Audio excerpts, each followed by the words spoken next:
guest this evening has been producing English-style ales for over a decade in Bothell, Washington.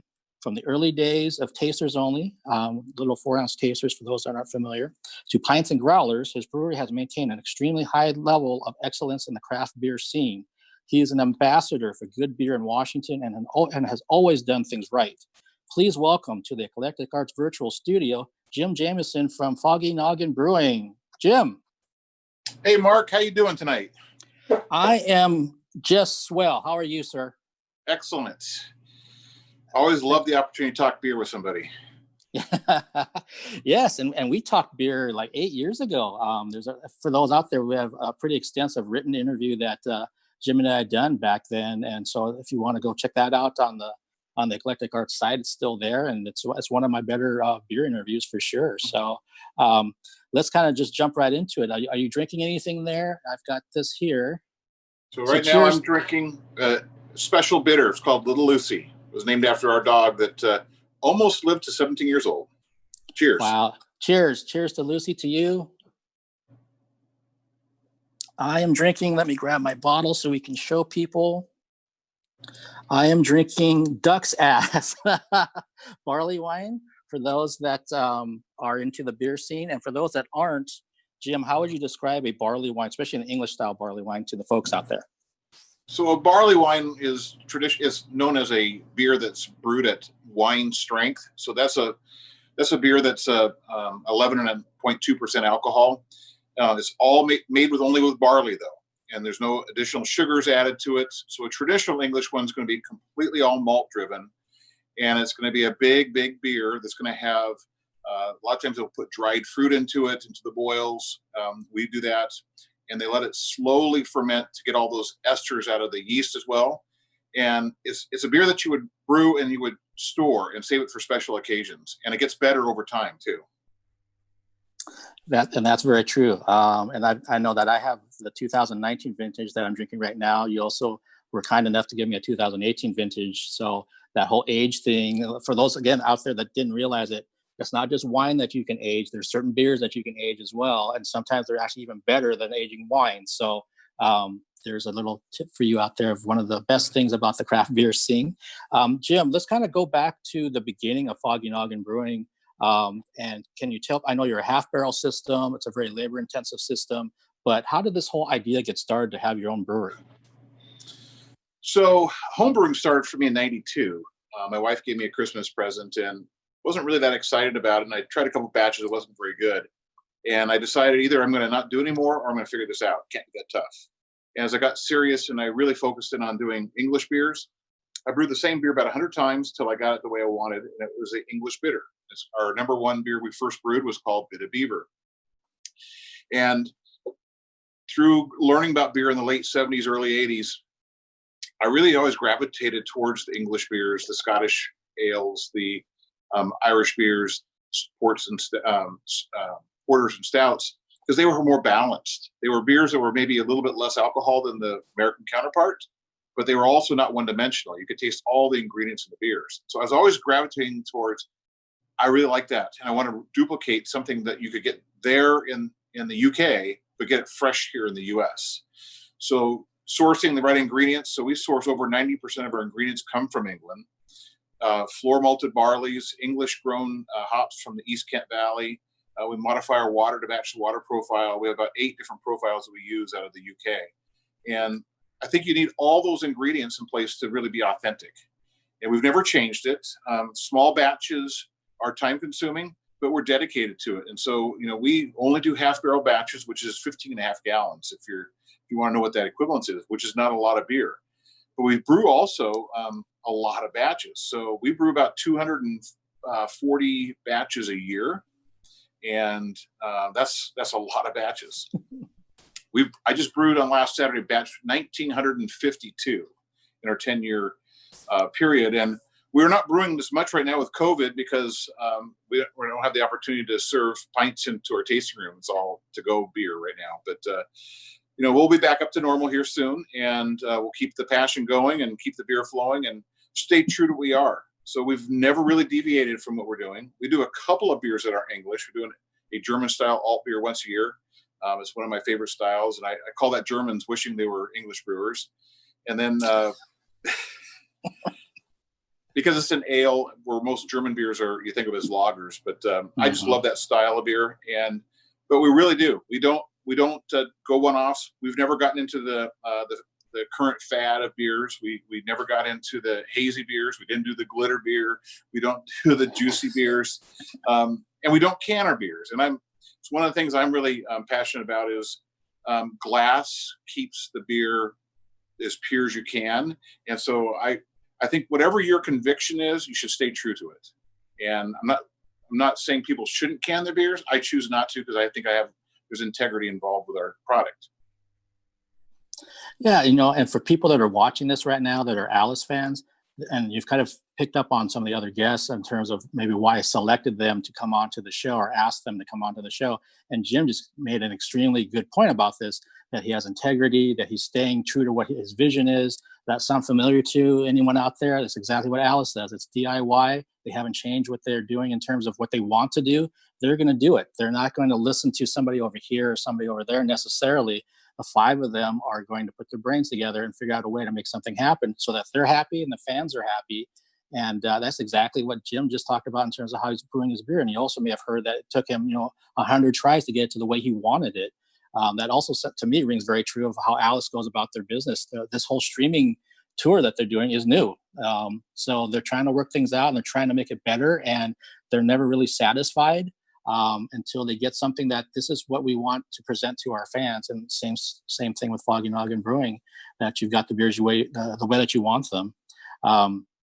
So let's kind of talk back, because I remember, I think one of the first times, if not the first time, I went to your brewery back then, and I know the laws have changed and that kind of thing, but you had tasters of beaver and duck, your porter and your bitter, and then eventually you were able to do pints and growlers, and you could even take your pint to the back where the brew house is. And then the laws changed somewhere along there where you couldn't come off the property like that. I think you had to have like plastic instead of glass at some point, or maybe it's still that way. Can you kind of speak to that timeline of how things have evolved? Well, when we started, we really didn't know what it was going to be like, how our reception going to be. Will anyone even show up? Because for those of you who aren't even in this area, we're located in my residential house property. It's got 2.5 acres. So on the back part of the property is the brewery, and then we converted our garage to our tasting room.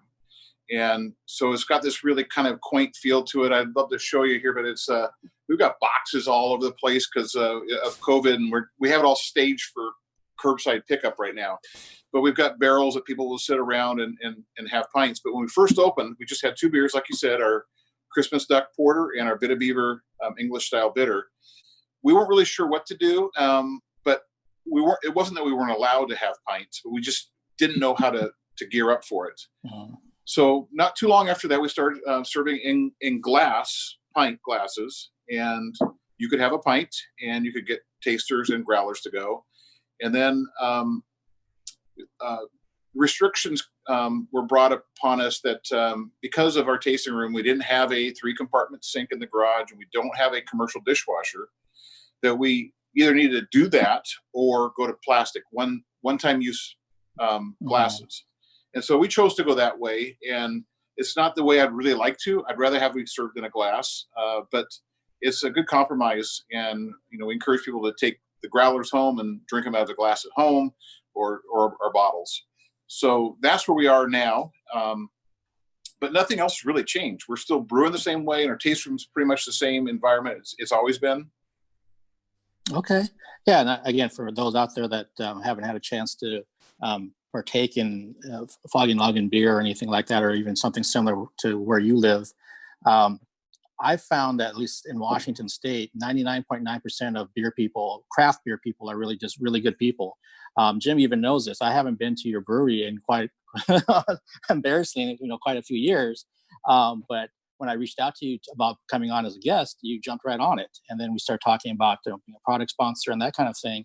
And the same thing, if I go to a tap room, this is pre-COVID, obviously, to have a beer, I usually get one of 2 responses. The nice response is, "Hey, Mark, where you been?" The other response is, "Where the fuck you been?"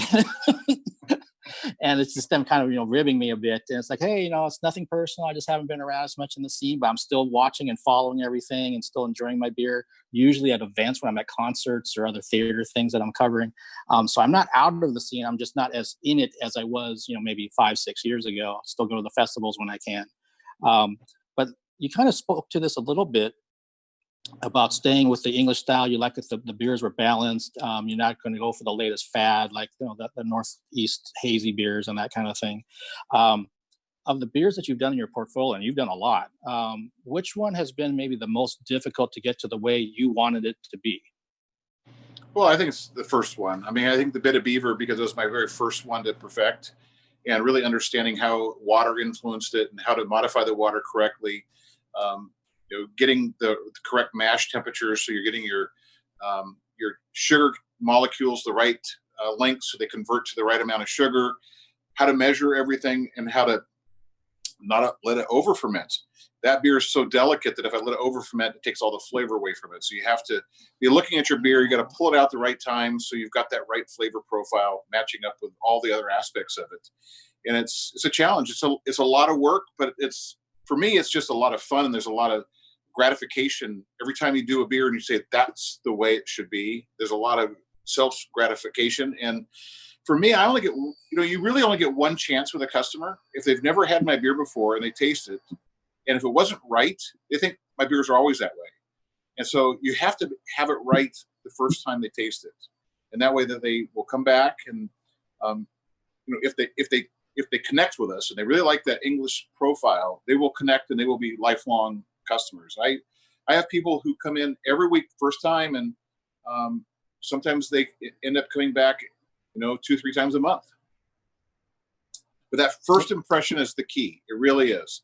I'm not afraid to try new beers. When I love the historical connotation of beers, and so I read a lot about history of British beers, and I have some friends I've developed that are beer historians, and they'll send me recipes, and we'll recreate things, and some of them sound weird on paper.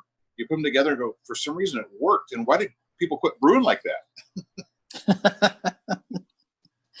Yeah, I don't know. That's true. You've done quite a few events where you've done historical beers, and you've had guests there in the tap room, spreading their knowledge to people like myself and the beer fans out there.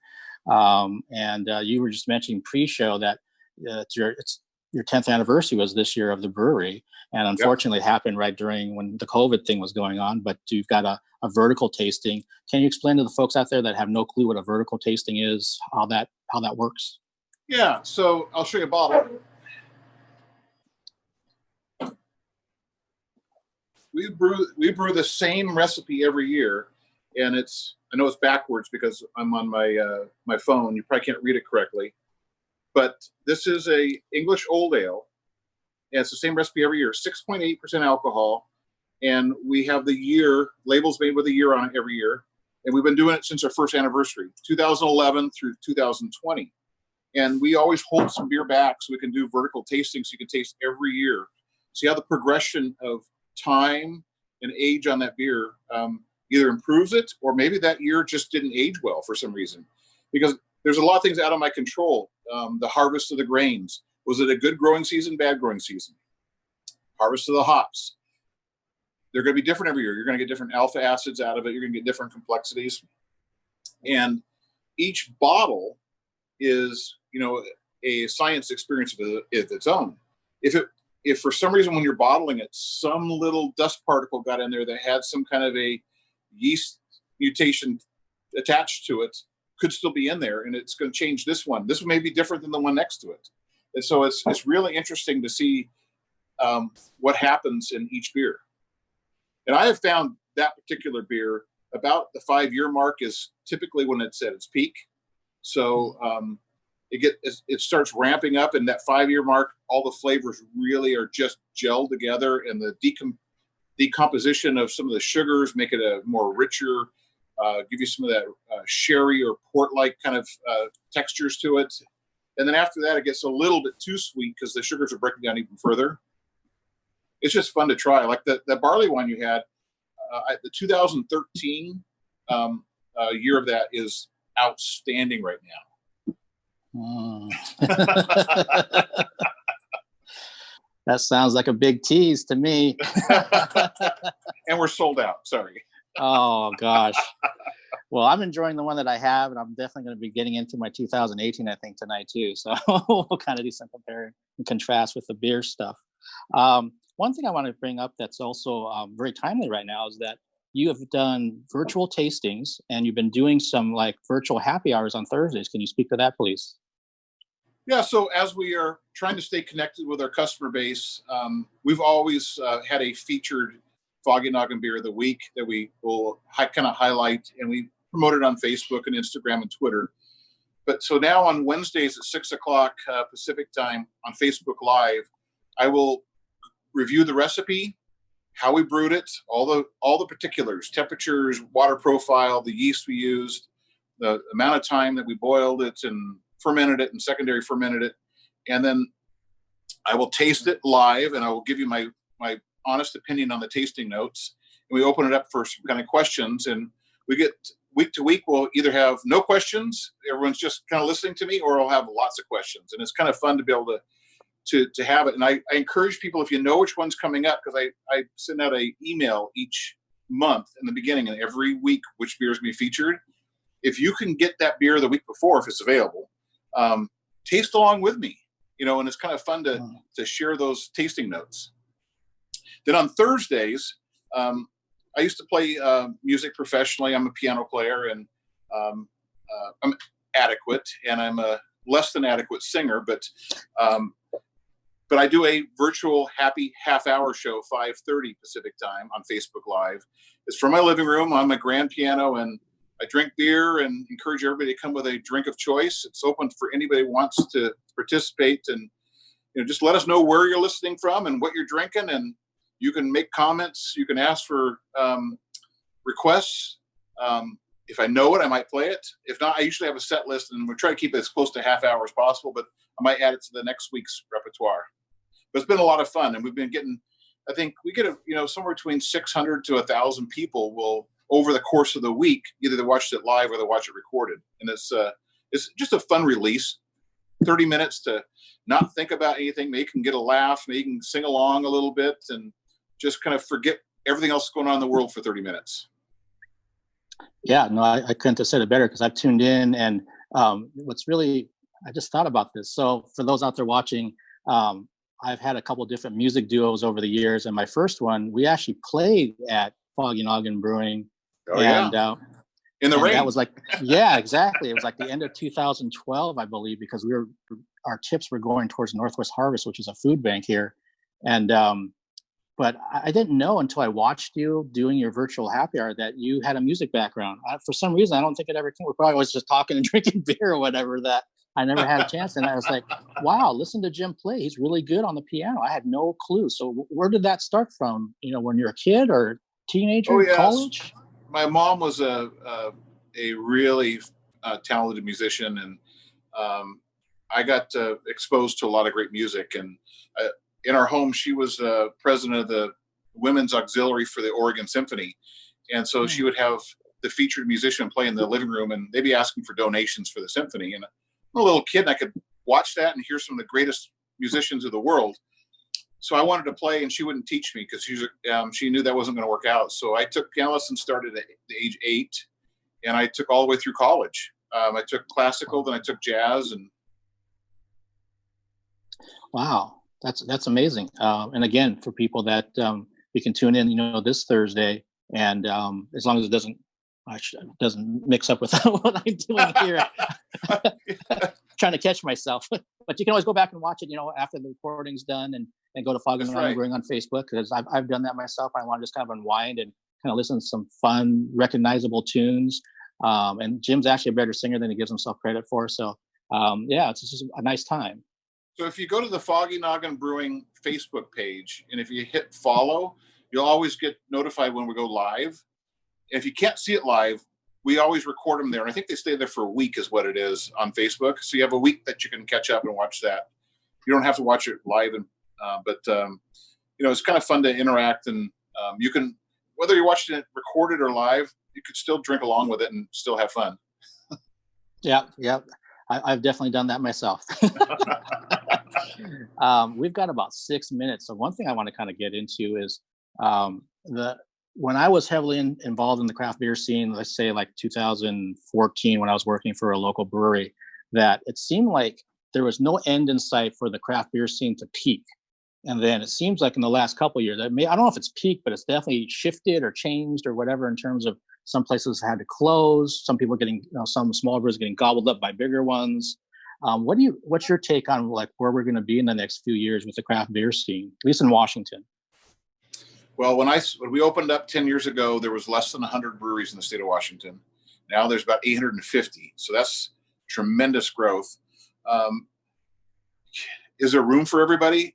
I don't know. I'm not an expert on that, but I think the people that are going to make it are the people that are true and honest to themselves and stay focused on what they really believe in and what they're good at, and really get involved with your community. I think you have to be community focused, and don't expand beyond your capabilities. I know it sounds great that we could double our size, we could get a bigger system, but what are you going to do with that beer? And you want the beer to be fresh. You want the beer to be as good as you can make it, and grow organically. Grow slowly, because we started with one fermenter and now we have 7 fermenters. I mean, it was not, but they're only half barrel fermenters. So you think about it, when we went from a capacity of about 30 barrels a year, and we do around 100 barrels a year right now. That's about the right amount for us, which is not a tremendous. We're one of the smaller breweries in the United States, but it makes sense for our footprint right now. And who knows where we're going to be? We looked at expanding years ago, and it never worked out. And we have no sour grapes over it. It's just it has to be the right fit for the right time, and never expand because you think you need to. Expand because it's the right fit for you. But stay true. Really, you can't be good at everything. So make what you're really good at, what you're really passionate about. That's really sound advice, and that's advice again that you can take to any kind of venture that you're into. It doesn't have to be a craft beer mentality. It can be one for music, for your job, sports, whatever you're into. Trying to make sure that you focus on it, and like some of my other guests have also pointed out, putting your best foot forward, even when you don't know if someone's watching or looking at what you're doing. If you're doing it with integrity, then people are going to kind of eventually come to you, and good things will happen. And that's definitely what I feel has happened with Foggy Noggin Brewing. And you've kind of also mentioned it already, but like for somebody out there watching right now, maybe they're drinking a beer wherever they're at, and maybe they even do a little bit of home brewing. What kind of advice would you give them about, and you kind of already did, but from going from home brewing to, licensed legal business, what kind of advice would you give them?